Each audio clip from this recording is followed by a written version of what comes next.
I am Kellie Blackwell, and I'm a mom. I am a person with a disability. I am a wife. I'm a daughter. I'm all of these things. I'm a sister, friend. I love what I do. I'm very fortunate in that I get the opportunity to do what I love. I am co-director of the Michigan Assistive Technology Program, which provides me an opportunity to introduce AT in a variety of ways to many people. And in terms of hobbies, I don't know if I like to admit this, but I read a lot. a lot. So my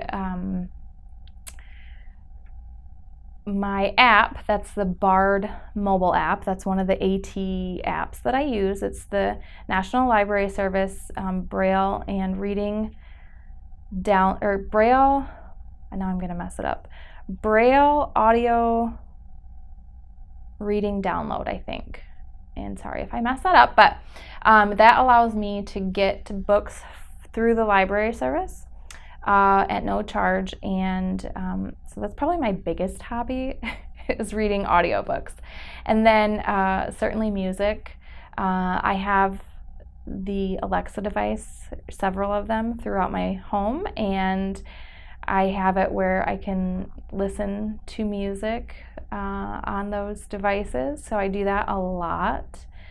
My son, as I mentioned, I'm a mom, he's 13, and so I say he goes to his cave now because it's not cool to hang out with mom, but music is probably one of our ways that we still connect, so that's cool. I have a tandem bike, that's another piece of AT that I use, that I can go and ride on the back of and have, it's usually my husband who will be the driver of that tandem bike, so those are just some things that I do.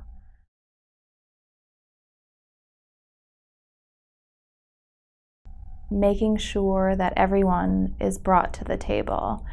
I know that's a term that's used a lot, but I think of it quite literally and figuratively. So whether that be physically in a space, or in my case, having a vision impairment, when I'm at that table, I want to make sure that all access has been given to me so that I can fully participate. So inclusion to me is just making sure that everyone can be themselves, represent themselves in how they truly are, and be a part of the conversation.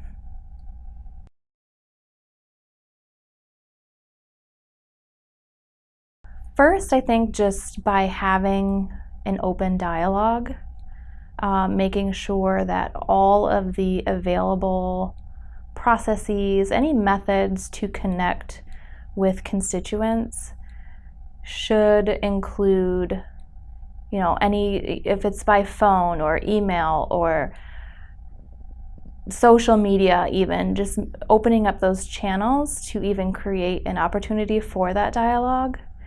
And I think by demonstrating and affirming individuals for who they are in different conversations and legislation, using appropriate language and things like that, I think that's where, to start, and then the follow through is very important as well.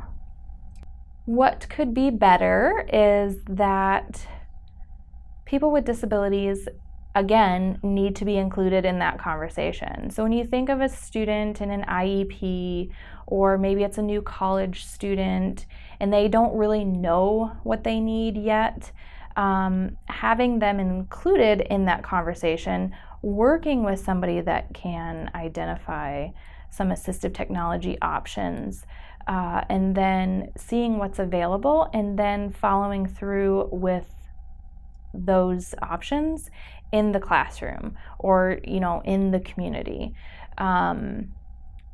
It's very important that the individual that needs the device is involved in the process from start to finish.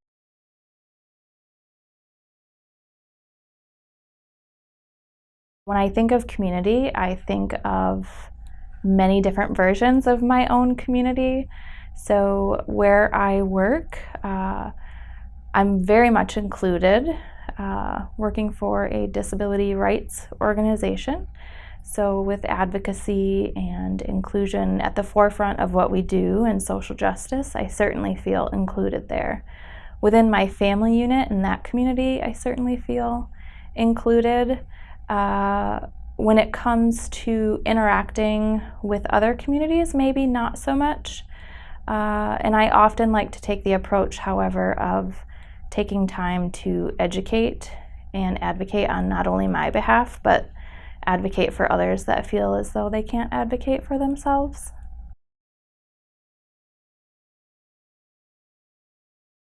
I've experienced quite a few barriers. When I think of my vision impairment, digital access comes to mind first and foremost.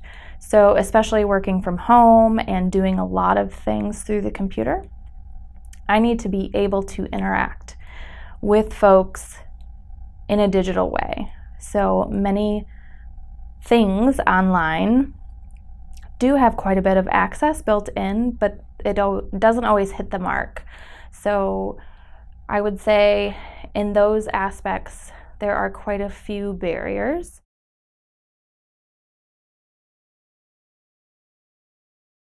I have a fabulous opportunity to work with Michigan Disability Rights Coalition, specifically the Michigan Assistive Technology Program, and that is a statewide program, and it's, how do I want to say this?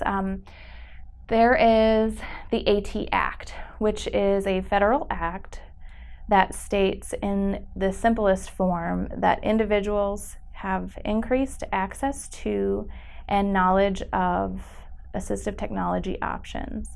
And we provide demonstrations of different AT equipment as well as loans of devices. We offer information and assistance, we call it. So if somebody wants to just call up and they have questions about assistive technology, or maybe they've had some issues accessing a website, we can sort of look into that and direct them to the appropriate resource, share ideas on how those things can be looked into and things like that. We also offer a variety of trainings to businesses, organizations, and people with disabilities. Gosh, we just do pretty much anything assistive technology related. If we don't provide it under the scope of what the AT Act is able to provide, we are going to do what we can to get the information to the folks that need it.